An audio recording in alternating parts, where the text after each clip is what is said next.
Welcome back to Face the Nation. It's time for some political analysis. Susan Page is the Washington bureau chief for USA Today. Jeffrey Goldberg is editor-in-chief of The Atlantic. Ramesh Ponnuru is a senior editor at the National Review and a columnist for Bloomberg View. And Jamelle Bouie is Slate's chief political correspondent and a political analyst here at CBS News. It's great to be back with all of you. Susan, let's start with the plea deal from Paul Manafort, the president's former campaign chairman, not campaign manager. What does it mean? Well, it means that Robert Mueller does not tweet. It means Robert Mueller indicts and he convicts. And that is a powerful statement indeed, to have the president's personal lawyer, the president's former national security advisor, and now his campaign chairman. It is really quite a remarkable thing, and I think it does signal that we are approaching some kind of decision point when it comes to the most fundamental question of all about collusion in the president's role. Jamelle, what could Paul Manafort give? And it looks like from the way this was done, he's already handed over something as a part of the deal that he structured. I mean, he could help shine light on things like the change in the Republican Party platform in summer 2016 around Ukraine. He can help shed light on particular claims within the Steele dossier and things that have not yet been confirmed, or just add more insight into things that have been confirmed. So he provides I think a potentially substantial amount of evidence or a substantial amount of confirmation for the ongoing investigation. And I have to imagine that the president is very concerned about this, given his tweeting about the Mueller investigation. My guess is that there are things we don't know. In other words, the deal with Manafort is so good for Manafort. So many charges were dropped by Mueller that in their negotiation, I think Manafort, obviously it's full kimono now, as they say, and Manafort shared inside. Opening the kimono. Meaning, oh yeah, he's now going to unload everything that he knows, obviously, and as you point out, he already has, in the sense, because they wouldn't make this deal without knowing what they're going to get, and so there might be subjects that will surprise us. Manafort is the closest person in Mueller's universe right now, the closest person into having actually watched this campaign for a pretty long period of time, despite what Donald Trump says about Manafort's marginal role. Right. It reduces the plausibility of the president's constant attacks on the Mueller investigation as a witch hunt. It is finding real witches. It creates the possibility that we're going to get more information, or Mueller's going to get more information about Russian interference in our election, whether or not connected to Trump himself. He may know things about the other end of this problem. And it's worth stopping for a second, because we often talk about what does this mean next for the investigation. But the mere fact that the former campaign chairman has pled guilty to multiple counts of corruption is in itself a massive story. And if we didn't have this other controversy constantly swirling around this president, we would all stop and think, wow, that's a really big deal. If that had happened to Obama, if that had happened to George W. Bush, we'd be talking about that pretty substantially for a long time. Obama wore a tan suit once, and it was a controversy by contrast. Ramesh, let me follow up on that, because you heard Lindsey Graham. I was trying to, he was a prosecutor, and he's also been an impeachment manager of something that started with a land deal. So he knows how prosecutions can move. He brought up a couple of times investigations into the FBI. This certainly we've heard from the president as well, saying with each new movement from Mueller, yes, but we should be looking at these other things. Assess that as both a policy argument, but also politically, does that work? Well, look, almost anything that comes out of the administration works with a hard core of supporters of the administration, which is a minority of the public, but a majority of Republican voters. It keeps his base. It doesn't help him win the argument with the public at large. And more people, according to most of the polling that I've seen, trust Mueller, believe in the process, than believe in the attacks on it. Susan, what's your sense? We got an election coming up. I mean, as you quite rightly pointed out, the Mueller investigation happens almost as if it were in another time before electricity, in terms of its patient, quiet, and not. But what happens if this comes out in a month with the election coming up? Or how do you sort through all that? One of the amazing things about when you look at the midterm elections is that the economy is doing great. People are the most optimistic about the economy they've been in a decade since the crisis in 2008. And the president's approval rating is sinking below 40%. Why is that? It's because President Trump is not getting the credit he wants for the economy, not because they think somebody else created a good economy, but because they're overwhelmed by the news we get every day about chaos in the White House and about the investigation by Robert Mueller.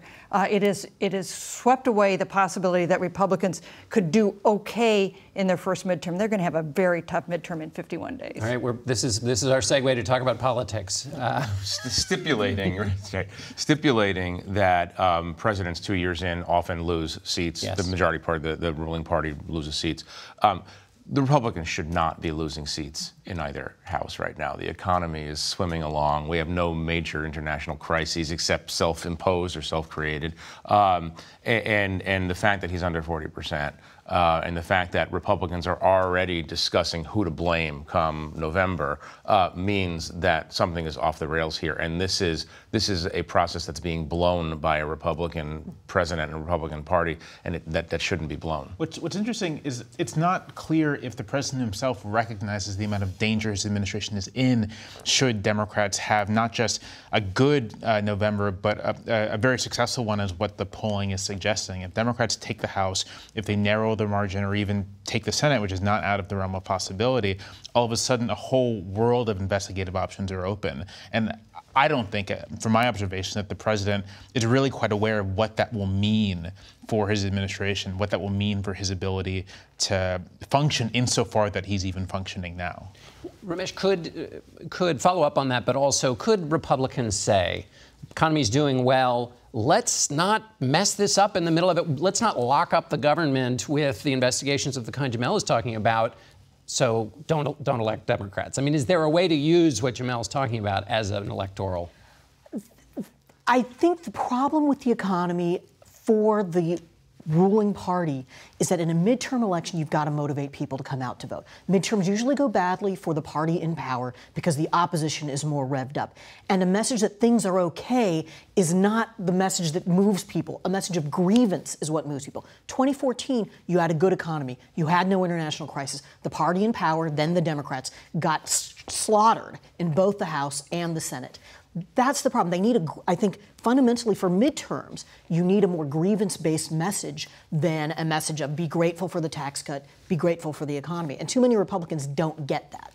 I think that's right. I think also, you look at the polling and voters say they want accountability. They want Congress to act as a check on the worst impulses of the White House. And I think there's a way in which the Republican Congress, by not being more aggressive as a check, has created a situation where voters may be very satisfied, but they're saying to themselves, listen, we actually want some accountability here. We want someone to take the reins here. And it looks like the only option are Democrats.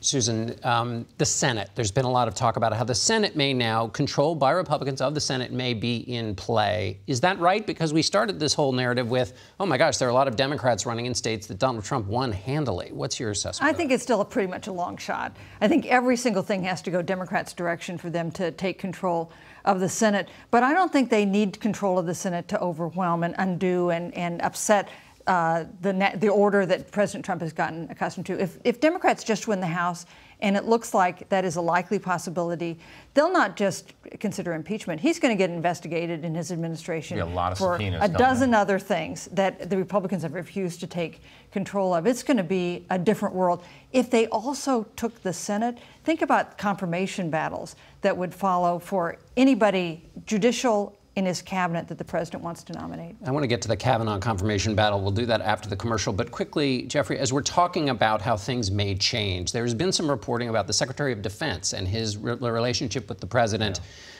And what do you think about that? The idea is that the relationship, which had been pretty good, relatively speaking, to his relationship with other people who've either been fired or attacked on Twitter. What do you get? What's the sense you have about the relationship between the Secretary of Defense, James Mattis, and the president? The relationship is somewhat difficult because Jim Mattis, the Secretary of Defense, is an internationalist. He's a supporter of American alliances. His belief system is completely different than Donald Trump's belief system, but he's there to serve the American people and to be the grown-up in the room. He also does not pay obeisance to Trump in the same way that many cabinet members do. He doesn't laugh at the jokes, as Helene Cooper pointed out in the New York Times yesterday. He doesn't do all of the sort of things that Trump seems to like doing.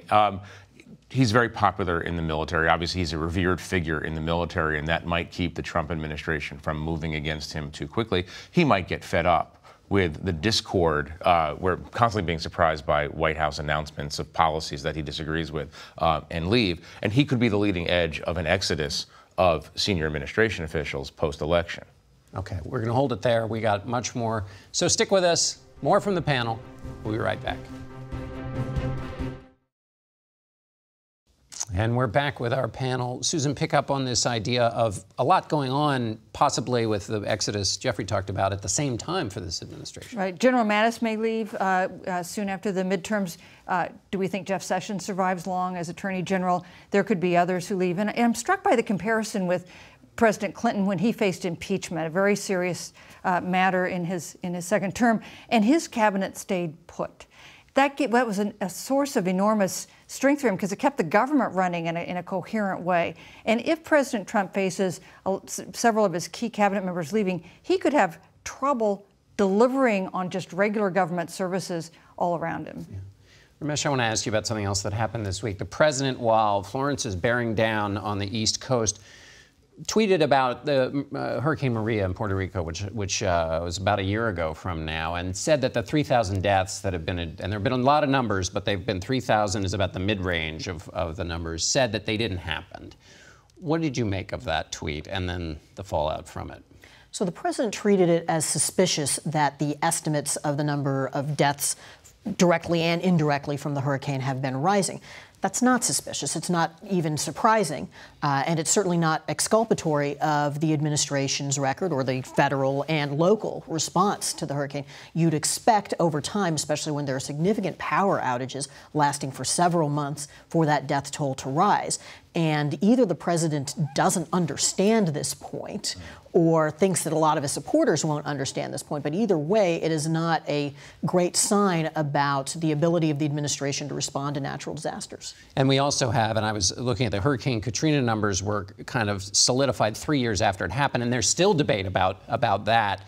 Jamelle, obviously there's the sort of the fundamental point here is that we're talking about human lives. Right. These are not just numbers. They are very important for assessing what happened and how to prepare to face it again. But one of the major criticisms against the president, even from his own side, is that he was treating the death of people as a kind of numbers game in terms of how his administration had done. I think it's very easy to go numb when reading the president's tweets. There's so many of them. He's said so many outrageous things over the past couple of years that it's easy to say, here's just another one. But I think this is genuinely remarkable in that indifference to the fact that people died. Potentially thousands of people died.